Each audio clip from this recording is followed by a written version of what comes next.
Shalom anak-anak, selamat pagi.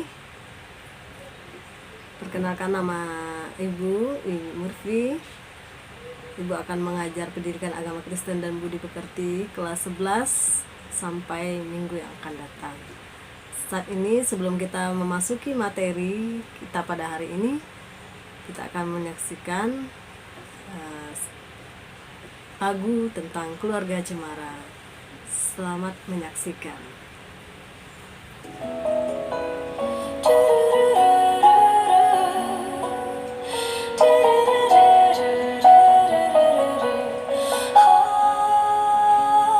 sama-sama menyanyikan lagunya ya.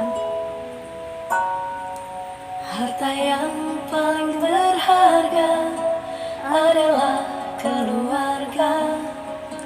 Istana yang paling indah adalah keluarga. Puisi yang paling bermakna adalah keluarga. Mutiara tiada tara adalah keluarga. Selamat pagi Emak, selamat pagi Abah. Mentari hari ini berseri indah. Terima kasih Emak, terima kasih Abah, untuk tampil perkasa bagi kami putra-putri yang siap berbakti. Anak mau jadi pohon. Jadi pohon. Tuhan, Mak.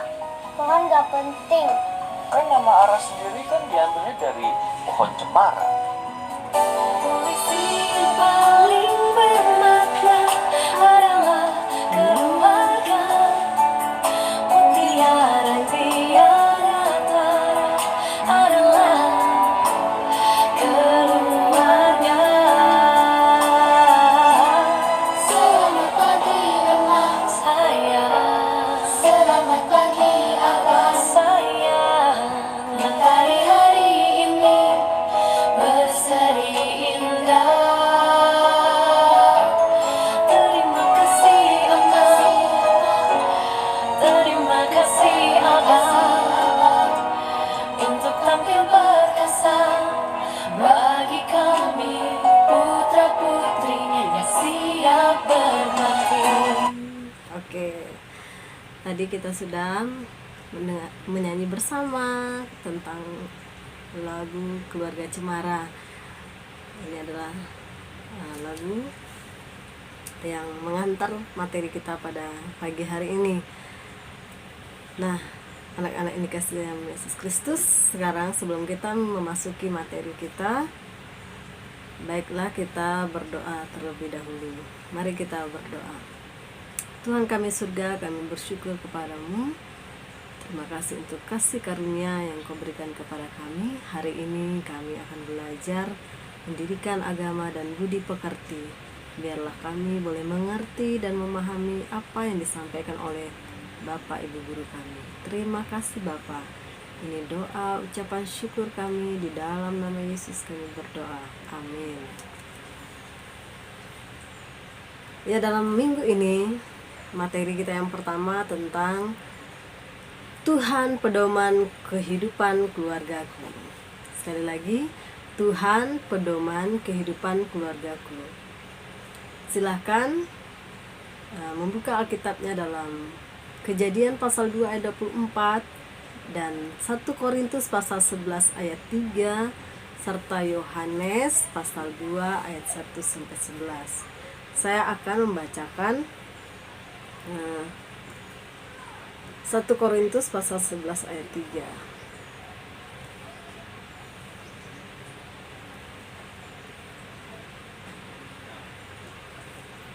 Tetapi aku mau supaya kamu mengetahui hal-hal ini, yaitu kepala dari tiap-tiap laki-laki ialah Kristus, kepala dari perempuan ialah laki-laki, dan kepala dari Kristus ialah Allah. Nah, ini Alkitab kita pada siang hari ini, pembacaan Alkitab dari 1 Korintus pasal 11 ayat 3 ya. Nah, untuk tujuan dari pembelajaran kita yaitu kompetensi dasarnya, yang pertama mengakui peran Allah dalam kehidupan keluarga. Kita harus mengakui apa peran Allah dalam kehidupan keluarga kita. Yang kedua, mengembangkan perilaku tanggung jawab sebagai wujud dari pengakuan kita terhadap peran Allah dalam kehidupan keluarga. Yang ketiga, memahami peran Allah dalam kehidupan keluarga. Dan yang keempat, bersaksi tentang peran Allah dalam keluarga. Indikator kita pada saat ini dari materi ini yaitu menjelaskan pengertian dan bentuk keluarga. Yang kedua, menguraikan fungsi keluarga. Ketiga, menghayati dan memaknai peran Allah dalam kehidupan keluarga dengan menjunjung tinggi nilai Kristiani. Dan yang terakhir, yang keempat, menuliskan dan menyampaikan kesaksian pribadi tentang peran Allah dalam kehidupan keluarga peserta didik. Nah, dari lagu tadi, hari ini kita membicarakan tentang apa sih Tuhan itu pedoman bagi keluarga, kehidupan keluarga. Yang pertama kita akan bahas tentang apa sih itu keluarga. Seperti lagu soundtrack tadi yang dinyanyikan kita bersama, arti keluarga itu adalah harta yang terindah. Ya, istana yang paling berharga adalah harta yang paling berharga adalah keluarga. Nah, pengertian keluarga. Menurut Kamus Bahasa Indonesia, keluarga berarti ibu dan bapak beserta anak-anaknya. Nah, itu adalah keluarga, suatu kelompok kecil yang terdiri dari ayah, ibu, dan anak-anak, dan seisi rumahnya. Itu disebut dengan keluarga menurut Kamus Besar Bahasa Indonesia. Pengertian ini mengacu kepada aspek antropologis, yaitu manusia dalam lingkungan keluarga. Istilah keluarga itu berbeda ya dengan istilah rumah tangga. Kalau keluarga itu tadi terdiri dari ayah, ibu, dan anak. Ciri-cirinya itu ada fungsinya masing-masing, tanggung jawab masing-masing, perannya masing-masing. Ayah berperan sebagai apa, ibu berperan sebagai apa, anak berperan sebagai apa. Tetapi kalau rumah tangga adalah fungsi yang menyangkut dengan atau yang berhubungan dengan ekonomi rumah tangga. Ya, seperti kebutuhan rumah tangga, nah itu disebut dengan rumah tangga. Nah, dia bersifat material ekonomis. Nah, definisi keluarga, ya pengertian dari keluarga adalah suatu kelompok yang terdiri dari 2 orang atau lebih yang direkatkan oleh ikatan darah atau perkawinan atau melalui adopsi, ya, mengangkat seseorang menjadi masuk dalam keluarganya, itu disebut keluarga, serta tinggal bersama kita. Nah, meskipun keluarga didefinisikan secara berbeda, namun terdapat kesamaan dalam rumusan yang berbeda, ya.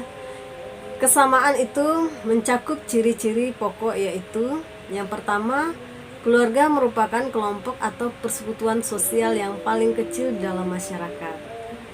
Nah, yang kedua, keluarga terbentuk apabila ada ikatan darah, ada perkawinan atau ada adopsi. Nah, itu disebut dengan keluarga.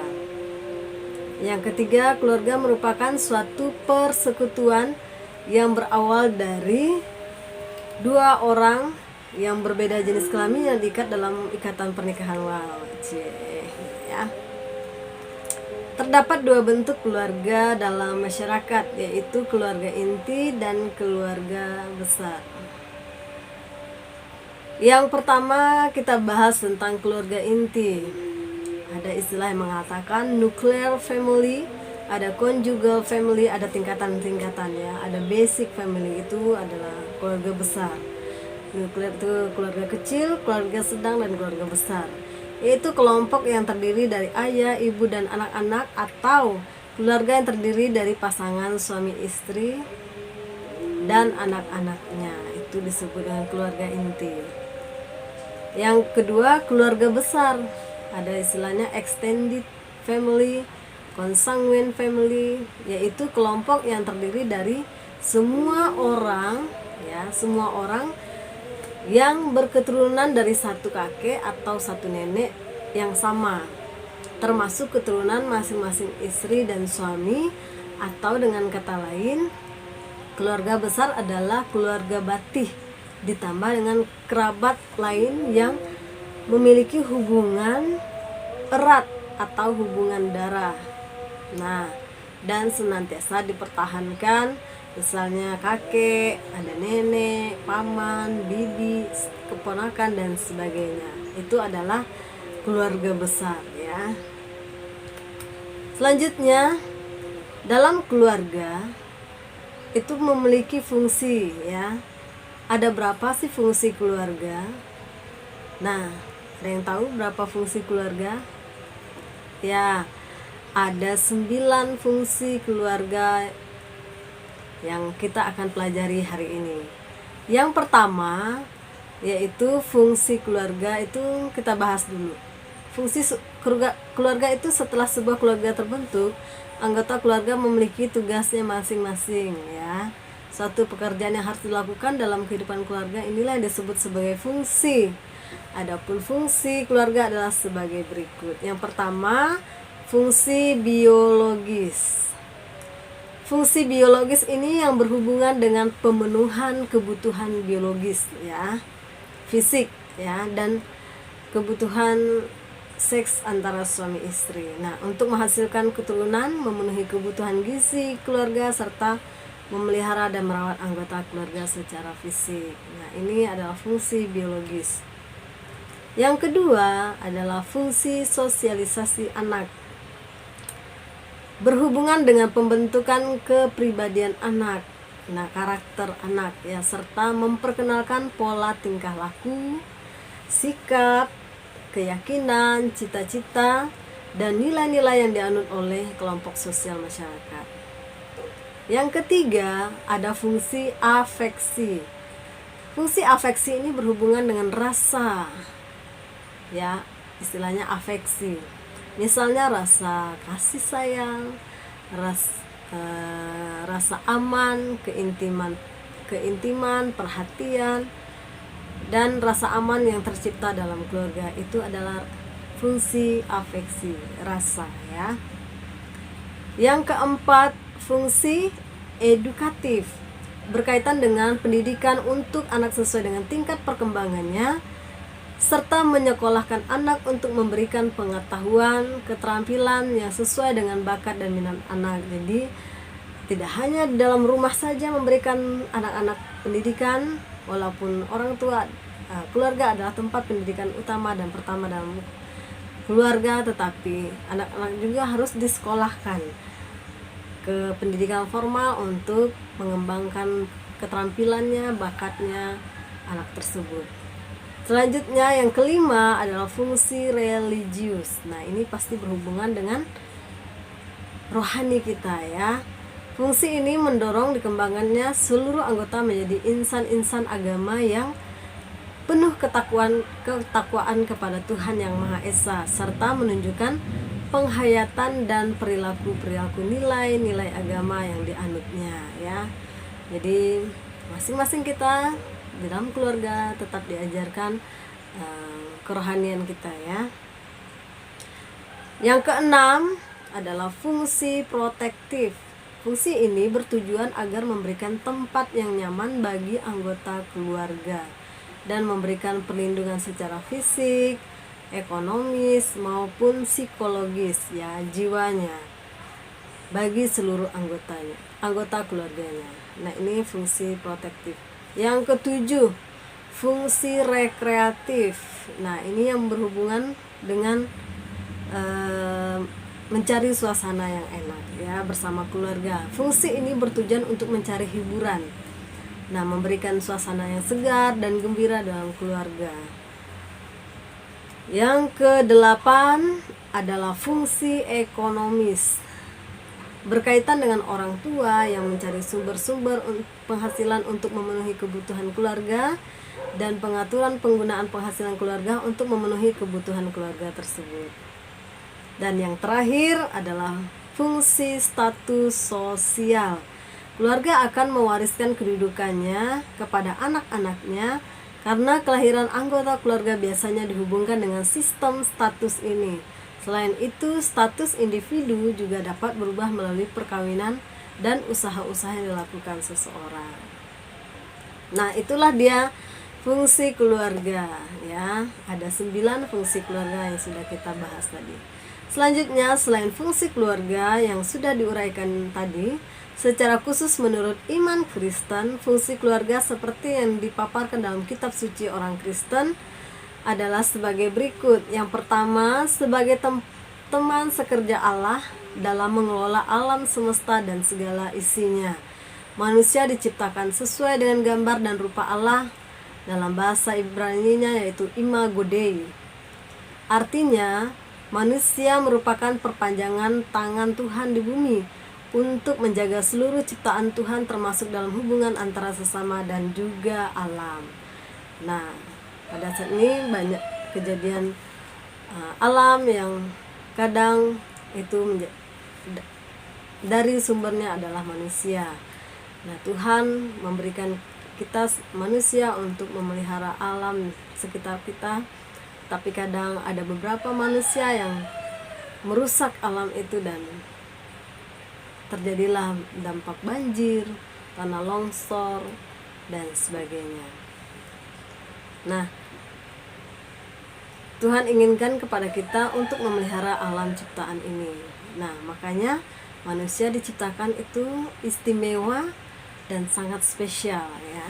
Kenapa? Karena kita adalah segambar dan serupa dengan Allah yang tadi disebut dengan imago Dei.